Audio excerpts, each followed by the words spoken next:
سیرت النبی صلی اللہ علیہ وسلم کے حوالے سے یہ ہمارا سبق طائف کا واقعہ اس سے پہلے ہم نے وہ پڑھا تھا، اور اس کے ساتھ ساتھ نبی کریم صلی اللہ علیہ وسلم کو اللہ تعالیٰ نے ایک بڑا ہی خاص انعام دیا، بڑا ہی خاص انعام۔ وہ یہ کہ اللہ تعالیٰ نے بہت سارے دین کے احکامات، بہت سارے کے سارے ہی، زکوٰۃ ہو، حج ہو، جہاد ہو، صدقہ و خیرات ہو، ماں باپ کے ساتھ حسن سلوک ہے، کوئی بھی جو قرآن مجید کے اندر احکامات آئے ہیں اللہ تعالیٰ نے سب جبرائیل علیہ السلام کے ذریعے نبی کریم صلی اللہ علیہ وسلم تک پہنچائے، لیکن ایک اللہ تعالیٰ نے ایسا کمال تحفہ دیا جس تحفے کو دینے کے لیے اللہ نے اپنے پاس بلایا، نماز والا تحفہ۔ رب العالمین نے نبی کریم صلی اللہ علیہ وسلم کو آسمانوں کی سیر کروائی، جنت کی نعمتیں بھی دکھائی، جنت کی بھی سیر کرائی، جہنم کے اندر ہونے والے مختلف عذاب سزائیں وہ بھی دکھائیں۔ تو واقعہ یہ ہے، سوال ہے واقعہ اسراء و معراج کیوں پیش آیا، کیوں اللہ تعالیٰ نے نبی کریم صلی اللہ علیہ وسلم کو آسمانوں پہ بلایا؟ اسراء اور معراج دو لفظ ہیں۔ اسراء کا مطلب ہے نبی کریم صلی اللہ علیہ وسلم مکے میں موجود تھے، مسجد حرام، اللہ 15ویں پارے کی ابتدا میں فرماتے ہیں سبحان الذی اسری بعبدہ لیلا من المسجد الحرام الی المسجد الاقصی، مسجد حرام سے مسجد اقصی، قبلہ اول بیت المقدس، مقدس بھی پڑھتے ہیں فلسطین میں جو ہے قبلہ اول۔ اب اللہ تعالیٰ فرماتے ہیں لیلا، رات کے کچھ حصے میں، پوری رات میں نہیں۔ اللہ تعالیٰ اپنے بندے کو، عبد بندہ نبی کریم صلی اللہ علیہ وسلم روح جسم سمیت، عبد پھر ہی بندہ ہوگا، روح جب روح ہی نہ ہو لاش کہتے ہیں، بندہ کوئی بھی نہیں بولتا اس کو۔ تو اللہ فرماتے ہیں میں اپنے بندے کو لے گیا رات کے کچھ حصے میں، حرمت والی مسجد سے دور والی مسجد، اقصی کا مطلب دور، مسجد حرام مکہ سے فلسطین، اور فلسطین سے پھر آسمانوں کا۔ تو یہ جو مکے سے فلسطین تک کا سفر ہے وہ کس سواری پہ کیا، وہ آگے آ رہا ذکر۔ مکے سے فلسطین تک کا جو سفر ہے اس کو بولتے ہیں اسراء، رات کو سفر کرنا، چلنا زمین پہ۔ اور معراج، عروج زوال ہم لفظ سنتے ہیں، معراج کہتے ہیں عربی میں سیڑھی کو، پوڑی جس کو ہم بولتے ہیں کسی بھی جگہ پر بلندی پہ جانے کے لیے۔ تو معراج یہ ہے، یہ فلسطین بیت المقدس سے مسجد اقصی سے آسمانوں تک کا سفر۔ تو یہ واقعہ کیوں پیش آیا؟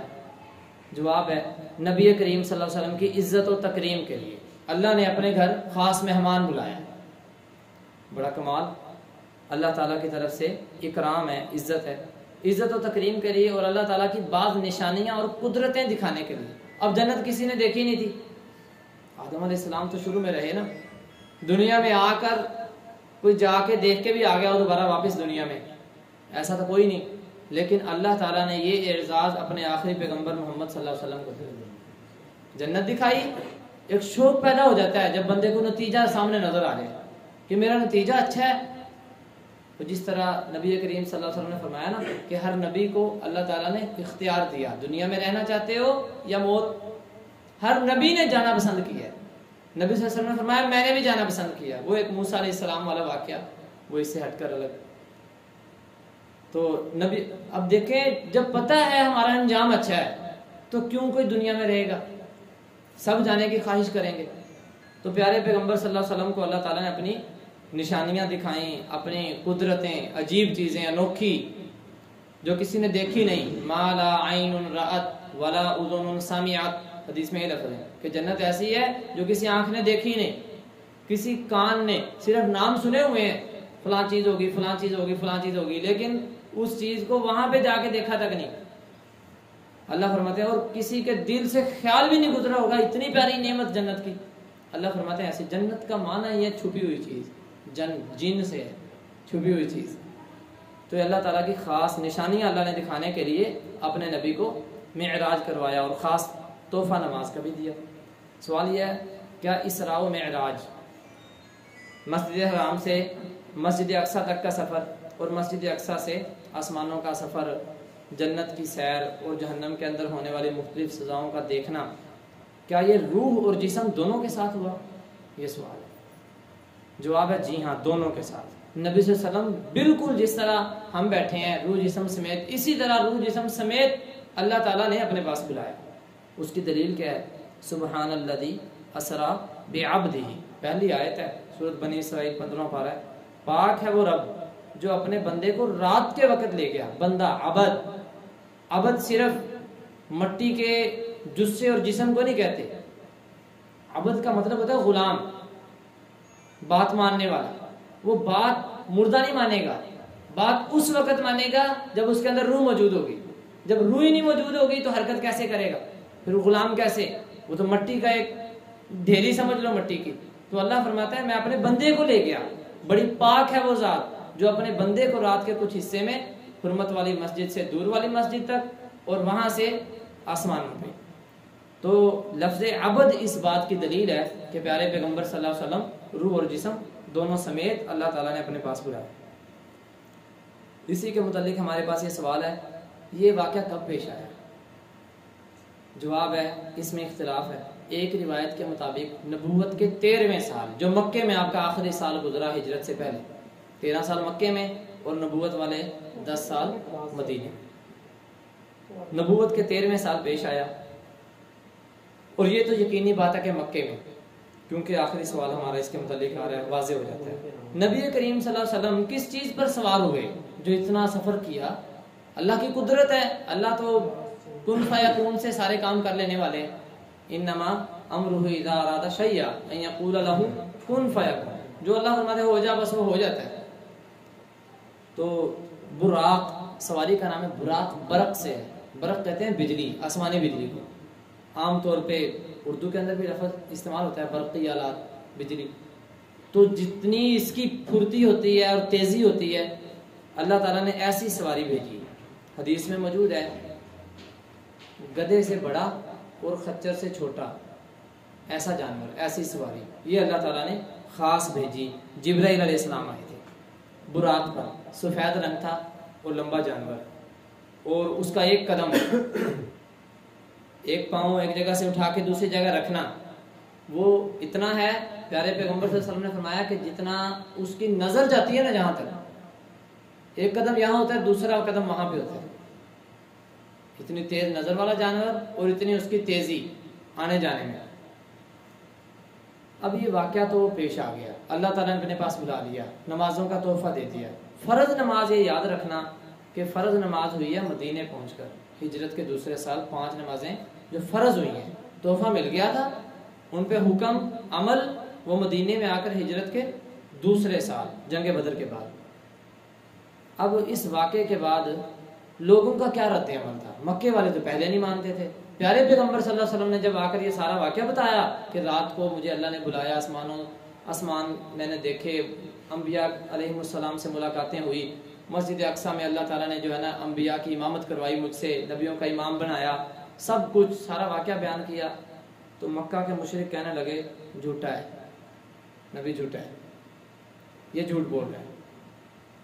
ذات کو مانتے تھے، بات کو نہیں مانتے تھے۔ ذات کو مانتے تھے، ذات کی سچائی مانتے رکھتے تھے آپ کے پاس، تکذیب بھی کی، مذاق بھی اڑایا۔ بھی ایسا ہو سکتا ہے؟ سوال کر دیے کہ اچھا ایک شرط ہے، ہم آپ کو سچا نبی بھی مانیں گے، آپ کے اس سارے قصے کو بھی سچا مان لیں گے، ہمیں یہ بتاؤ بیت المقدس مسجد اقصیٰ کی کھڑکیاں اور دروازے کتنے؟ اب اللہ کے رسول صلی اللہ علیہ وسلم یہ تھوڑی گن کے آئے تھے، لیکن رب العالمین نے نبی کریم صلی اللہ علیہ وسلم کے سامنے وہ سارا نقشہ کر دیا، نبی صلی اللہ علیہ وسلم نے سارے بتا دیے، تو کہنے لگے نہیں تو جادوگر ہے۔ ایسے بد نصیب، ہر نشانی دیکھ کر، نبی کریم صلی اللہ علیہ وسلم ہر معجزہ دیکھ کر، لیکن ہدایت نصیب نہیں ہوئی، تو اللہ کا کام تھا۔ یہ تو تھے مشرکوں کی حالت۔ اب نبی کریم صلی اللہ علیہ وسلم کا کلمہ پڑھنے والے، ان کا اس واقعے کے بعد کیا رد عمل کہہ لیں آپ، یا ان کی کیا سوچ اور ان کی زبان پر کیا الفاظ تھے؟ مشرکین مکہ گئے ابو بکر رضی اللہ تعالیٰ عنہ کے پاس، نام ان کا ہے عبداللہ بن عثمان، یاد رکھیے، ابو بکر صدیق رضی اللہ تعالیٰ عنہ کا نام عبداللہ، ان کے والد جو مشہور نام ابو قحافہ وہ کنیت ہے، ابو بکر بھی کنیت ہے، نام عبداللہ بن عثمان۔ عبداللہ ابو بکر رضی اللہ تعالیٰ عنہ اور عثمان ابو قحافہ۔ تو اس دن تک عبداللہ بن عثمان یا ابو بکر تھے۔ مشرکین گئے بھی ایسا ہو سکتا ہے ابو بکر، اے عبداللہ ایسا ہو سکتا ہے کہ ایک بندہ رات کے کچھ حصے میں فلسطین سے بھی ہو کے آ جائے، نبیوں کی امامت بھی کروا لے، آسمانوں کی سیر بھی کرائے اور نبیوں سے ملاقاتیں بھی، جنت بھی دیکھ آئے اور جہنم کے اندر ہونے والے عذاب بھی۔ ابو بکر رضی اللہ تعالیٰ عنہ نے ایک سوال کیا، صرف مجھے یہ بتاؤ بندہ کون ہے جو یہ کہہ رہا ہے؟ انہوں نے کہا جس کو تو نبی مانتا ہے۔ ابو بکر رضی اللہ تعالیٰ عنہ کہنے لگے پھر تو بات سچی ہے۔ اس دن سے ان کو صدیق کا لقب ملا، سچا، جس کی زبان سے کبھی جھوٹ کا ادا ہونا ممکن ہی نہ ہو، وہ صدیق ہے رضی اللہ تعالیٰ۔ اسی لیے پیارے پیغمبر صلی اللہ علیہ وسلم فرمایا کرتے تھے کہ سب کے احسانات کے بدلے وہ میں نے دے دیے، صدیق کے احسانات کے بدلے رب العالمین دیں گے۔ بڑے احسانات ہیں امت پر رضی اللہ تعالیٰ۔ اسلامی عقیدہ، اس کے متعلق ہمارا یہ مختصر سوال ہے، ہم شیطان کے اس سوال کو کیسے رد کریں اگر ہمارے دل میں خیال ہے کہ اللہ تعالیٰ کو کس نے پیدا کیا؟ پھر ہوتا ہے نا کوئی بھی چیز ہے، پنکھا ہے، کوئی بھی چیز ہمارے ارد گرد استعمال کی چیزیں، یہ فلاں نے بنائی ہے جی، اس کا موجد فلاں ہے جی، اس چیز کا بانی فلاں ہے۔ اسی طرح سوال آتا ہے ہمیں اللہ نے بنایا، اللہ کو کس نے بنایا؟ نبی کریم صلی اللہ علیہ وسلم نے فرمایا یہ سوال شیطان کی طرف سے ہے۔ اگر یہ سوال پیدا ہو جاتا ہے، اس کو رفع دفع دور کیسے کریں، اس کا طریقہ بھی بتایا ہے۔ شیطان کسی کے دل میں یہ وسوسہ ڈالے تو وہ اللہ کی پناہ طلب کرے۔ اللہ تعالیٰ نے فرمایا وَإِمَّا يَنزَغَنَّكَ مِنَ الشَّيْطَانِ نَزْغٌ فَاسْتَعِذْ بِاللَّهِ إِنَّهُ هُوَ السَّمِيعُ الْعَلِيمُ۔ اور اگر کبھی شیطان کی طرف سے کوئی اکساہٹ تجھے ابھار ہی دے تو اللہ کی پناہ طلب کر، بے شک وہی سب کچھ سننے والا اور سب کچھ جاننے والا۔ اللہ کی پناہ مانگنی چاہیے جب ایسا سوال آ جائے، اس کے پیچھے نہیں پڑنا چاہیے۔ کوئی بھی آ جائے اللہ تعالیٰ کی، بھئی اللہ تعالیٰ کا ہاتھ ہے، قرآن میں بل یداہ مبسوطتان، اللہ کے دو ہاتھ ہیں، بڑے فراخ ہیں، اللہ سب کو دیتا ہے، کافر کو بھی دیتا ہے، مسلم کو بھی دیتا ہے، کیڑے مکوڑوں کو بھی، تمام مخلوقات کو۔ اب سوال ہے کہ اللہ کا ہاتھ کیسا ہے؟ ہمارے ہاتھوں جیسا، 5 انگلیاں ہیں؟ یہ سوالات اللہ کی ذات کے متعلق ایسا بھی سوال آئے، پھر بھی یہی عمل ہونا چاہیے ایک مسلمان کا کہ بندہ اللہ تعالیٰ کی پناہ مانگے، اعوذ باللہ من الشیطان الرجیم پڑھے کہ اللہ میں تیری پناہ مانگتا ہوں شیطان سے جس نے ایسا وسوسہ میرے دل میں ڈالا ہے۔ اور ساتھ ابو داؤد کے اندر حدیث ہے، پیارے پیغمبر صلی اللہ علیہ وسلم نے یہ سورۃ اخلاص کی یہ آیات یہ بھی پڑھنے کا کہا کہ بندہ یہ بھی پڑھے، اللہ احد، اللہ ایک ہے، اللہ الصمد، بے نیاز ہے، کسی کی ضرورت نہیں، لم یلد ولم یولد، نہ اس کی کوئی اولاد نہ وہ کسی کی اولاد، ولم یکن لہ کفوا احد، اس کے برابر کوئی نہیں۔ پھر بائیں طرف 3 بار بندہ تھوک دے اپنے بائیں کندھے کی طرف اور شیطان سے پناہ مانگے اور مزید سوچنے سے رک جائے، اس طرح یہ وسوسہ ختم ہو جائے گا۔ تو ایک مسلمان کے عقیدے کے اندر یہ بات شامل ہونی چاہیے، کبھی بھی رب العالمین کی ذات کے متعلق جب بھی یہ وسوسہ آئے بندہ اللہ کی پناہ مانگے، اللہ کی ذات کے متعلق، اللہ تعالیٰ کے ہاتھ، چہرہ، وَيَبْقَى وَجْهُ رَبِّكَ، بھئی اللہ کا چہرہ باقی رہے گا، ہر چیز فنا ہو جائے گی، اللہ کا چہرہ کیسا ہے؟ سوال آیا، فرمایا کہ پناہ مانگ لو، اس سے آگے مزید نہ بڑھو۔ یہ ایک مسلمان کی شان ہے اور یہ ایک مسلمان کا عقیدہ ہونا چاہیے۔ جزاکم اللہ خیرا واحسن الجزاء۔ سبحانک اللہم و بحمدک، اشہد ان لا الہ الا انت، استغفرک۔